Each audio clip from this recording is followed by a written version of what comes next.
You got a problem here, guy? This is a spoiler-free review of Scream 6, so don't be scared of any spoilers out there because Ghostface is going to get my ass if I spoil anything for you. So let's get to the review. Starting off with Scream 6, make sure you've seen Scream 5 because this is absolutely essential to view this movie.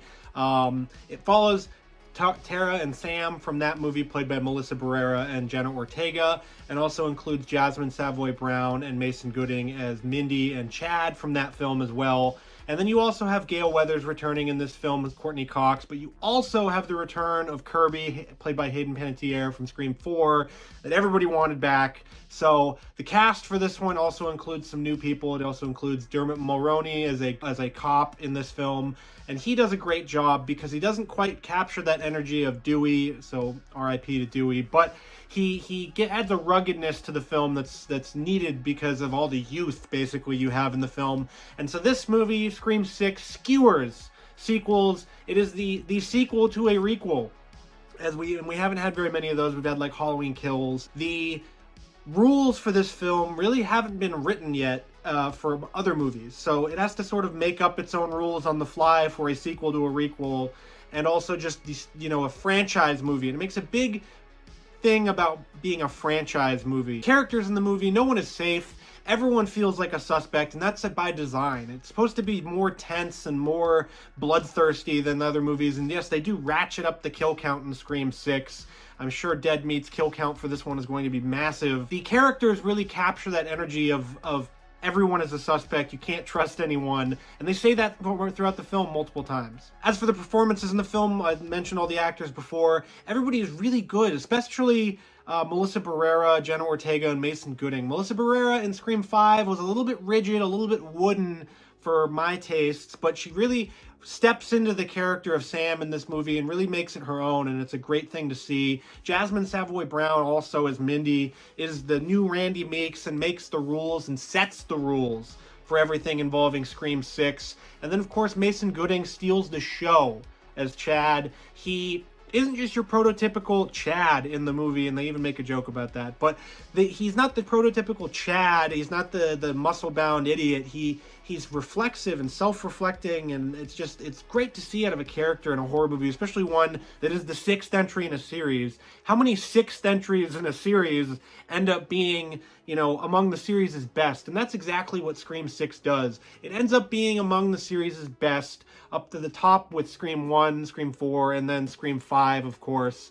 It doesn't quite reach the shock and awe that we got in Scream 5 with all of the revelations in that film and all of the commentary, but there's plenty of commentary here to sink your teeth into that film nerds are going to love. Being a Scream sequel, it does follow the Scream sequels a bit with its story, but it takes some nice choices from the writers and changes some stuff around and subverts your expectations just enough to where it's not predictable. The movie is anything but predictable, especially when you get to the third act, which is just an absolute adrenaline rush of a friggin' third act where people are getting stabbed and there's bodies everywhere, and it's awesome. It's a great third act of Scream 6, and you get plenty of blood and gore. Trust me, this one it ratchets it up a lot.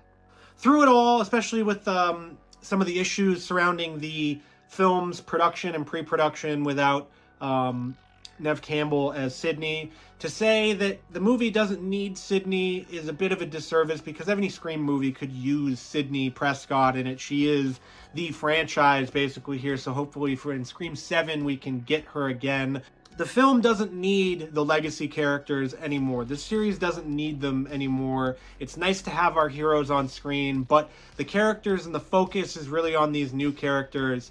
And so you do get some good performances from Courtney Cox and Hayden Panettiere, but for the Kirby stands out there, you might be a little bit disappointed that she doesn't get as much to work with in this film. Her return was much hyped.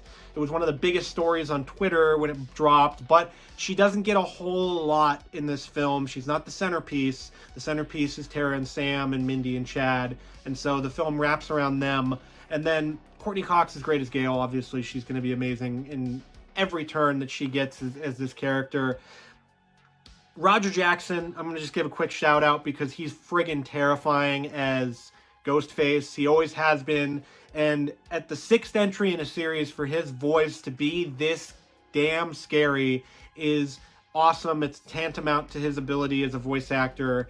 And the movie itself is very scary. This is a scary movie. And so it might be like, oh, haha, it's fun and lighthearted with the commentary and all of that and some of the jokes. But make no mistake, Scream 6 is tense through and through. There are some extraordinarily tense scenes in this film, some of the tensest of the series. And so, particularly the ones on the subway cars, and those subway car scenes are awesome. The scenes on the subway, you get to, it's just like a horror fan's wet dream with all the references and all of the characters they show off for Halloween costumes.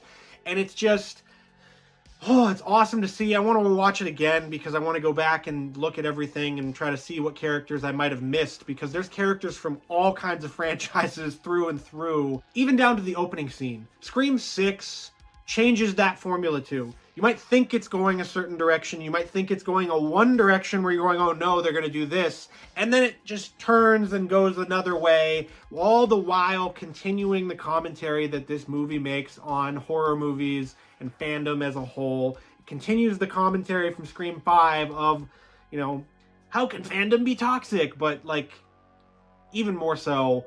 And it's just an excellent opening scene.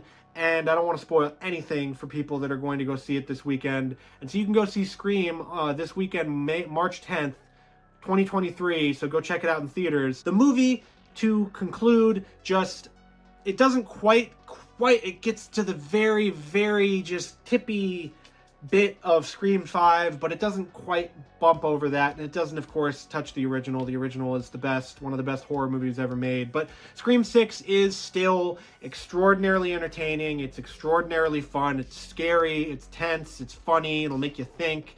It is one of the best sequels, and in this era of requels we have going, it's the sequel to the requel. And that's what I can describe Scream 6 as. So if you like more horror movie content, check it out here, right here, to see more horror movie content like this.